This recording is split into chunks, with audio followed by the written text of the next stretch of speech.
goes directly to UNWRA, but without crediting Israel for this contribution. I believe that the offices, the furniture, the cars, the flights, the salaries, it's much more than 50% of the $400 million which UNWRA said that it is spending it on 4 million Palestinians. Chaque employé de l'UNWRA bénéficie de ce qu'on appelle en anglais un provident fund, c'est-à-dire une sorte de fonds de garantie pour sa retraite, qui est alimenté par les cotisations des employés, mais surtout par les cotisations de l'UNWRA comme employeur. Cet argent est investi en actions et en obligations. C'est un système qui, je veux dire, est assez unique dans son genre, et les employés de l'UNWRA, de ce point de vue, sont privilégiés par rapport aux autres. Quand ils partent en retraite, ils touchent un capital. All of Africa, you can feed in such a huge amount of money. We, for example, assist up to 20 million people around the world at a budget of about $1 billion. Je peux vous tranquilliser, les fonds vont bien à ceux auxquels ils sont destinés.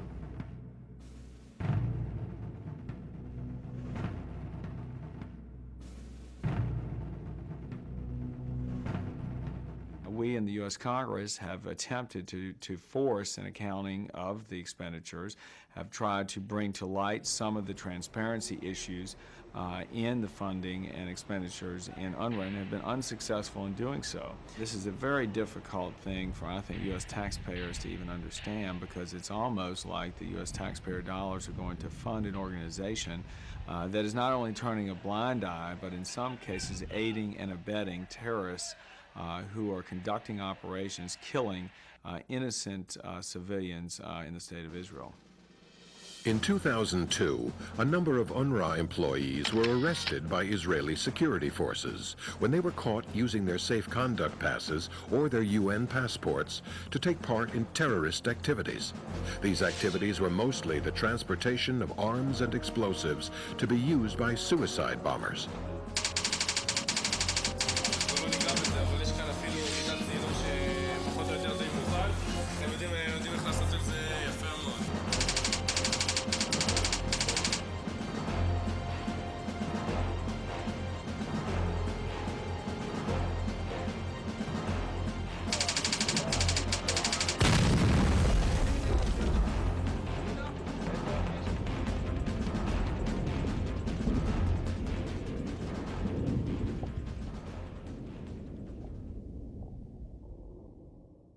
طبعا هذه المنطقة هي الحدود مع مصر، والجيش الإسرائيلي بيقوم بدوريات على طول هذه الحدود. ومنذ انتفاضة الأقصى كان هناك في العديد من الحوادث دخل فيها الجيش الإسرائيلي إلى مناطق السلطة الفلسطينية في عدة أماكن من مخيم رفح على طول الحدود، ودمر العديد من المنازل. دعا الإسرائيليون أنه عدة حوادث لإطلاق النار تطلق من هذه البيوت على القوات الإسرائيلية، وأن هناك أنفاق تحت بعض المنازل تمر من تحت هذه المنازل إلى الحدود المصرية لتهريب الأسلحة وغيرها من الوسائل القتالية. هذا حسب ادعاءات إسرائيل.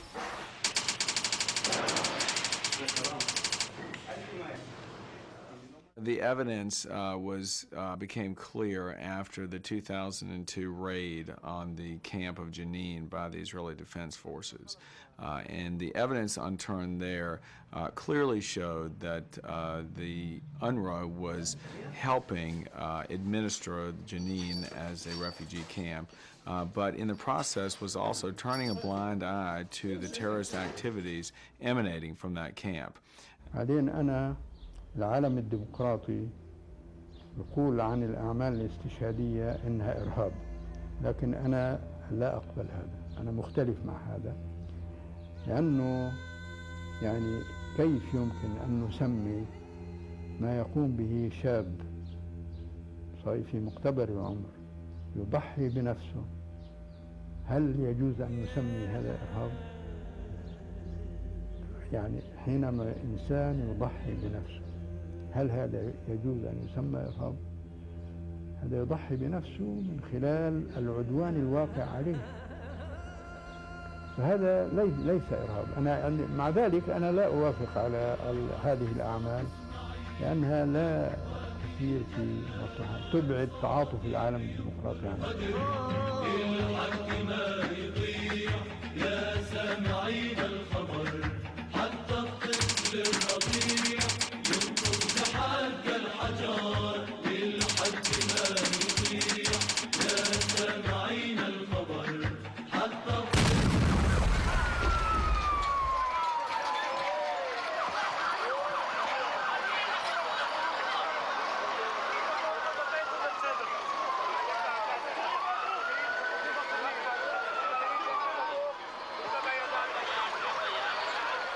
UNWRA has clearly facilitated other terrorist organizations such as Hamas, which essentially control the unions, the teachers' unions, the clerical unions, and others which administer these camps. I don't think there's any way one can separate the activities of UNWRA and the terrorist organizations. After a June 2003 vote where 80,000 individuals voted, the Islamic bloc representing the terrorist group Hamas gained 23 of the 27 trade union seats.